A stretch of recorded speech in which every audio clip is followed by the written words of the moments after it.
ये गुरु पशु।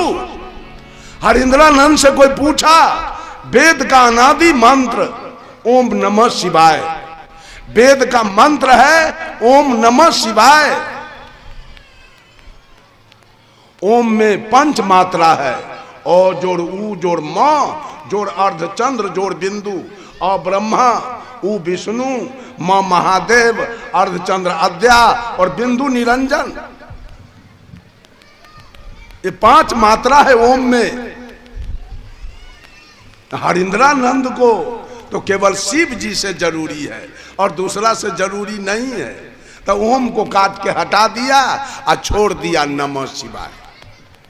नमः शिवाय का जाप सबसे करवा रहा है, सब लोग नमः शिवाय का जाप कर रहे हैं। ये गुरु पशु, इनके पास ज्ञान नहीं है। गुरु करके मांस खाते हैं। गुरु माने होता है ज्ञान, गुरु नाम है ज्ञान का। शीश सीख ले सोए, अज्ञान मर्जाद जाने बिना गुरु शीश न हो। आज जिसको ज्ञान होगा। अच्छा एक बात बताइए, मांस कौन चीज से बनता है और हड्डी? मांस हड्डी तैयार कैसे होता है? साहब कबीर कहते हैं, अरे अष्ट कमल दल चरखा डोले, 5 तत्व गुण 3 रे, साई को सियत मास 10 लागे, ठोक ठाक कर बीनी चदरिया झीनी रे झीनी। अष्ट कमल का शरीर है, इसमें 4 कमल मां का है और 4 कमल पिता का है। न केवल मां से शरीर बन सकता है और न केवल पिता से शरीर बन सकता है, इसमें दोनों का योगदान है। औरत का या मर्द का माथे का केस या पिता के मसाला से ही केस बना है। 4 चीज, 32 दांत, 20 नाखून और पूरे शरीर का हड्डी, ये पिता के मसाला से। माता जी के मसाला से पूरे शरीर का चमड़ा, पूरे शरीर का मांस, पूरे शरीर का नाड़ी और पूरे शरीर का खून, ये 4 चीज माँ के मसाला से और 4 चीज पिता के मसाला से। दुनिया में जितने भी जीव जंतु हैं, सबका शरीर अपने माँ बाप के मसाला से तैयार है। वो खाद्य पदार्थ है, खाने जोग वस्तु है। बोलिए, वो खाद्य पदार्थ है, खाया जाए उसको। यह है गुरु पशु, गुरु करके मांस खा रहे हैं। वही है निरंकारी, निरंकारी मिशन वही है। वो भी मांस मछली खा लेता है। ठाकुर अनुकूल चंद्र जी में लोग मांस मछली खा लेते हैं। ये कौन पंथ है? जब तक भोजन का सुधार नहीं होगा तब तक उद्धार कैसे होगा? साहब कबीर ने मुसलमानों से कहा, ऐ मुसलमानों, दिन में रखते हो रोजा, रात हनत हो गाय, यह खून वह बंदगी कसकर खूस खुदाए। कि दिन भर भोजन नहीं करते हो, दिन भर पानी नहीं पीते हो, और जो शाम हुई तो कोई मुर्गी काटते हो, कोई बकरी काटते हो, कोई गाय काटते हो, कोई भैंस काटते हो, कोई ऊंट काटते हो, कोई दुम्मा काटते हो। एक तरफ खून की नदी बहाते हो और एक तरफ इबादत करते हो। अल्लाह खुश रहेगा क्या? ये गुरु पशु। मैं जब विचार किया तो गुरु के बात पर विचार किया। आचार्य श्री धर्म स्वरूप साहब के बात पर मैं कभी विश्वास नहीं किया, हमेशा विचार करते रहा। और साहब जी हमको विचार की बात बताते रह गए। अंतिम सांस चलने तक ज्ञान की बात आचार्य परवर ने मुझे बताया। कहीं कहीं शंका नहीं, कहीं दुविधा नहीं, कहीं भ्रम नहीं, कहीं भय नहीं, कुछ नहीं है।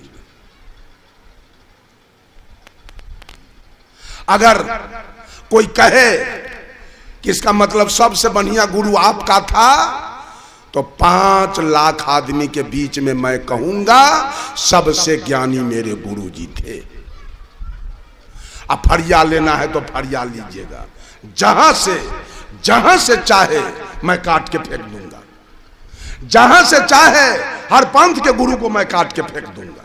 चूंकि सब में फॉल्ट मैं पकड़ लिया हूं, हर जगह फॉल्ट है, मैं पकड़ के फेंक दूंगा एक तरफ से उधर। ये बात समझ लीजिए, कहीं सच्चाई दिखाई नहीं दे रहा है, सब लोग गड़बड़ गड़बड़ करके चल रहे हैं।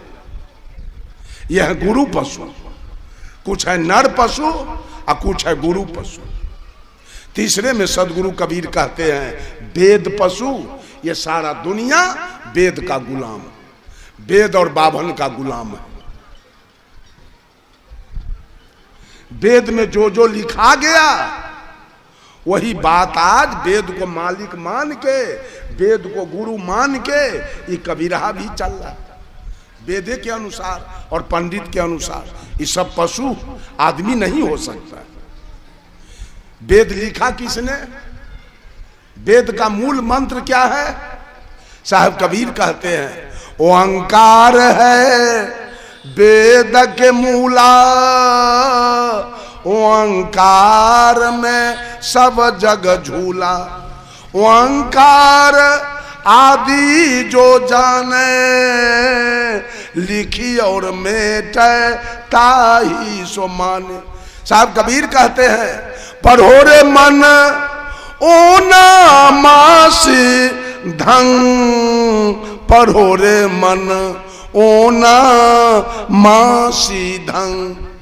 ओंकार संसार को सिरजा, वाही में सब रंग। ओ पुरुष है सबसे न्यारा, बसत सबन के संग। पढ़ो रे मन ओ ना मासी धंग। ओ के बाद ना, नाम निरंजन नयना मध्य, नाना रूप धरंग। निराकार निर्गुण अविनाशी, लखी न परे वाके रंग। पढ़ो रे मन ओ ना मासी धंग। उसके बाद है माँ, माया मोह मगन भय नाचे, उपजे रंग तुरंग। माटी के तन थिर न रह तू है, दिन जारी के संग। पढ़ो रे मन ओ ना मासी धंग। उसके बाद है सी, शील संतोष हृदय बीच राखो, सत्य सबूरी अंग। सत्य बचन संतन के मानो, सृजनहारा संग। पढ़ो रे मन ओ ना मासी धंग। अंत में है धंग, धंधा धोखा दिल में न राखो, धैर्य धरो तेहि अंग। कहीं कबीर सुनो भाई साधो, गुरु के नाम अनंत। पढ़ो रे मन ओ ना मासी धंग। वेद क्या है?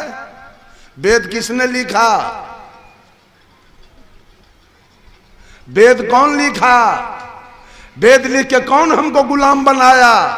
वेद का गुलाम ये सारे लोग वेद के गुलामी खट रहे हैं। माय को जलाएगा और तुरंत एगो उतरी लेके पहन लेगा गर्दन में। बाप को जलाएगा तुरंत एक उतरी लेके गर्दन में पहन लेगा।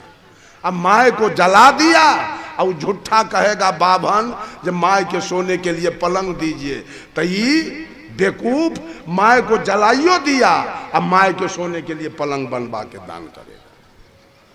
ये पशु है कि आदमी? जो माँ को जला दिया आप, वो माँ पलंग पर सोएगी, वो माँ साया साड़ी ब्लाउज पहनेगी, वो माँ चाउर चिवड़ा और पूरी या दही खाएगी, वो माँ के लिए थरिया लोटा और गिलास कटोरा चाहिए। जेहने ढहलेलू बाभन आ तेहने ढहलेलू जजमान, दोनों मिलल है।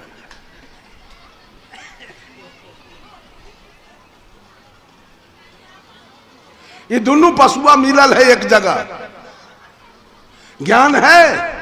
जिस माँ को आपने जला दिया स्मशान में, वो माँ पलंग पर सोती है और वो माँ साया साड़ी ब्लाउज पहनती है। तन को भेजा है, ये पशु है कि आदमी?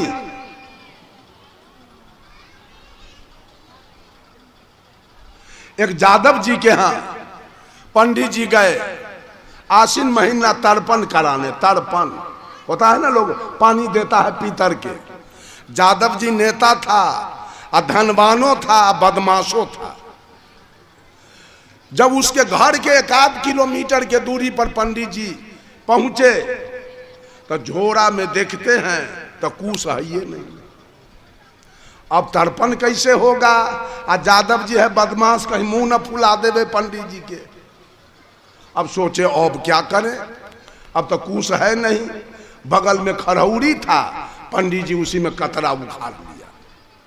कतरा उखाड़ के और उसी में गिरा उरा पार के कुश के जैसे बना दिया, गया जादव जी के हाथ में घुसा दिया। कहा मंत्र पढ़िए, तर्पण कीजिए। तो जादव जी कहा वो पंडित जी वही तो कुश नहीं बुझा रहा है, ये तो कतरा है। तो ये कहता है पंडित, अहिर गरेरियम कतरम कुशम। जादव गरेरी के लिए कतरे कुश होता है, पढ़िए। अहिर गरेरियम कतरम कुशम, अहिर गरेरियम कतरम कुशम।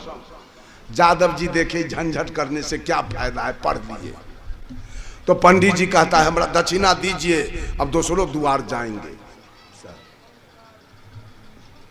तो जादव जी कहे पंडित जी पैसा तो अभी नहीं है। तो कहा कि कुछ औने पानी दे दीजिए, हम चले जाएंगे। तो जादव जी तराजू लिए। आप लोगों के यहाँ तो बेरी हम नहीं देखते हैं, हमारे वैशाली जिला तरफ भूसा रखने के लिए लोग बांस के बेरी बना के रखते। वो बेरी में गए जादव जी, अब दोनों तराजू के पल्ला पर 55 किलो गेहूं के भूसा लेकर के आए। पंडित जी को कहे लीजिए दक्षिणा। तो पंडित जी कहा क्या ओ जजमान दिमाग खराब हो गए, भूसा कहीं दक्षिणा भेलैया।